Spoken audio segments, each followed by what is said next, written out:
Hello, and welcome to the Knowledge Notebook. We're so glad you're here. In today's explainer, we are going to be diving deep into one of the most beautiful and vibrant celebrations on the entire planet, Diwali, the incredible festival of lights. So picture this. Every single autumn, all across the globe, something truly magical happens. Homes, streets, and entire cities are set ablaze with millions of tiny, flickering lights. It's a breathtaking sight, and it's celebrated by more than 1 billion people. So that begs the question, why? What is the story behind this absolutely dazzling, synchronized display of light? Well, let's find out. If you strip away all the layers, if you get right down to the very heart of it, Diwali is all about one powerful, simple, and truly universal idea: the victory of light over darkness. And we're not just talking about sunlight versus nighttime. We're talking about good triumphing over evil, knowledge conquering ignorance, and hope overcoming despair. This single, beautiful theme, well, it's the golden thread that weaves through every single story and every tradition we're about to explore. And the biggest clue is hiding right there in the name itself. The word Diwali actually comes from the ancient Sanskrit word Deepavali. And if you break that down, it literally translates to a row of lights. Kind of hits the nail on the head, right? This name points us directly to the festival's most iconic, most recognizable ritual: the lighting of thousands upon thousands of these small clay oil lamps. They're called diyas, and seeing them fill the night with this warm, hopeful glow, it's just something else. But where did this incredible tradition even come from? Okay, so we've established the central theme, light's victory. But that didn't just come out of thin air, right? This isn't just some abstract philosophical concept. No, it's deeply rooted in several foundational, epic stories from ancient Hindu tradition, stories that are still told with so much passion and reverence today. So if you're in northern India, probably the most famous story you'll hear connected to Diwali is the incredible legend of King Rama. It comes from the epic tale, the Ramayana. The story goes that Rama, who was a righteous and beloved king, was exiled from his kingdom of Ayodhya for 14 long years. During that time, he had to fight and defeat the fearsome 10-headed demon king Ravana. So when he finally returned home, his people were overcome with joy. To celebrate the return of their true king and to light his path home, the people of Ayodhya lit rows upon rows of those clay lamps, the diyas, turning the entire kingdom into a beacon of light. But what's fascinating is that if you travel to other parts of India, a different story takes center stage. This one tells of the god Krishna. Now, there was this terrible demon named Narakasura who had created chaos and had actually imprisoned 16,000 princesses. It was Krishna who heroically defeated the demon, freed all 16,000 captives, and restored peace and righteousness to the land. So for many, Diwali is a celebration of this victory, another powerful, unforgettable example of good conquering a great and terrible evil. And then there's a third major story, and for so many people, this one is the absolute focus of the festival.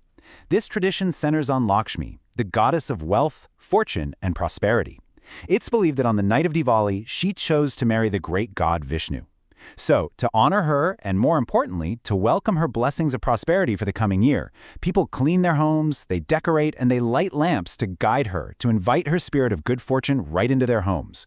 It's a beautiful gesture of hope for the future. So you see what's happening here? We've got the return of King Rama, the victory of Krishna, the celebration of goddess Lakshmi. The specific characters and plots might change depending on where you are, but do you see the common thread? They all point to that same powerful core message.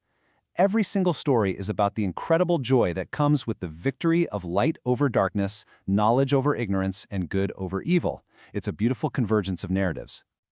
Now, this is where the story gets even more interesting, because a theme as universal and as powerful as light over darkness is bound to resonate with people far and wide.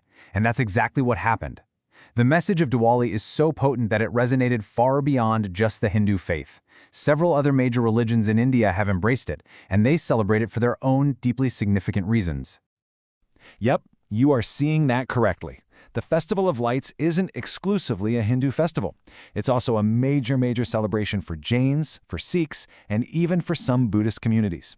This just goes to show you its incredible cultural reach and its unifying power. And each faith has its own profound connection to the day. For followers of Jainism, the lights commemorate the exact moment their 24th and final great teacher, Mahavira, attained what's known as nirvana, that ultimate state of liberation and enlightenment. For Sikhs, the day is known as Bandi Chor Divas. It celebrates a key moment of freedom in their history, the day their sixth guru, Guru Hargobind, was released from prison.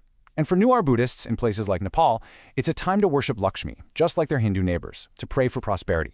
So again, you see that common thread: liberation, freedom, enlightenment. It all ties back to the light. Okay, so we've explored the epic stories, and we've seen how this theme resonates across different faiths. But what does celebrating Diwali actually, look like?